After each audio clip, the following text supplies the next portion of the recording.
السلام علیکم بچوں.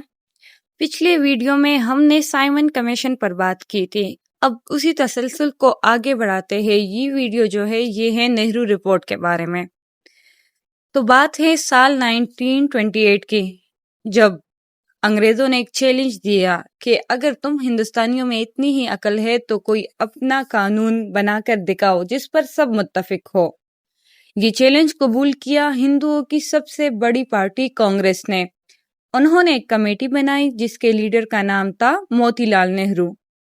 اب ایک دلچسپ بات بتاتی ہوں. یہ موتی لال نہرو بھارت کے پہلے وزیر اعظم جواہر لال نہرو کے والد تھے، اور اس کمیٹی نے جو قانون بنا کر تیار کیا اسے نہرو رپورٹ کا نام دیا گیا.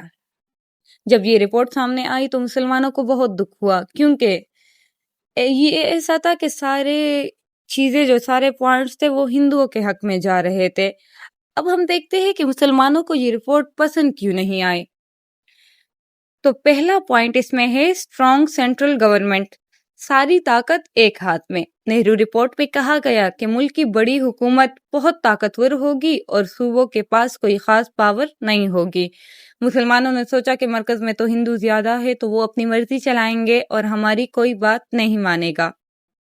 دوسرا پوائنٹ ہے اینڈ آف سیپریٹ الیکٹوریٹ، کہ اپنے لیڈر خود نہ چنیں گے. اس سے پہلے مسلمانوں کو یہ حق تھا کہ وہ اپنے مسلمان لیڈر کو خود ووٹ دے سکتے تھے، لیکن موتی لال نہرو نے کہا نہیں، اب ایسا نہیں ہوگا، سب مل کر ووٹ دیں گے. چونکہ ہندوؤں کی تعداد زیادہ تھی اس لیے مسلمانوں کو ڈر تھا کہ ان کا کوئی لیڈر تو جیت ہی نہیں پائے گا. پھر ہے مسلمانوں کی تعداد کی کوئی اہمیت نہیں ہوتی. نہرو رپورٹ نے کہا کہ جن علاقوں میں مسلمان کم ہیں انہیں کوئی خاص سیٹیں یا رعایت نہیں ملے گی.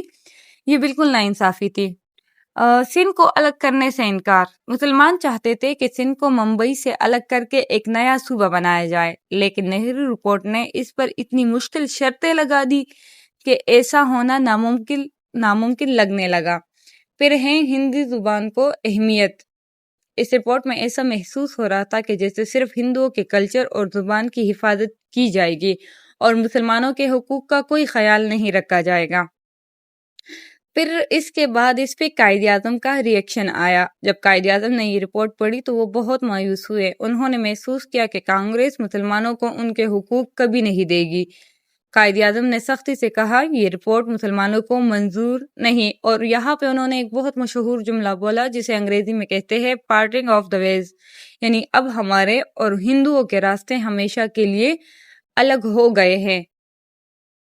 تو یہ تھی وہ نہرو رپورٹ جس کے جواب میں پھر قائد اعظم نے اپنے 14 نکات پیش کیے، جس کو ہم قائد اعظم کے 14 نکات کے نام سے جانتے ہیں. تو ہماری اگلی ویڈیو ہوگی قائد اعظم کے 14 نکات پہ. Simon commission. اب ذرا مجموعی جائزہ لیتے ہیں اس بات کا. سائمن کمیشن نے چیلنج دیا وہاں کے ایک انگریز نے کہ اگر آپ لوگ خود ایک قانون بنا کے اس پہ متفق ہو سکتے ہیں تو بنا کر دکھائیں.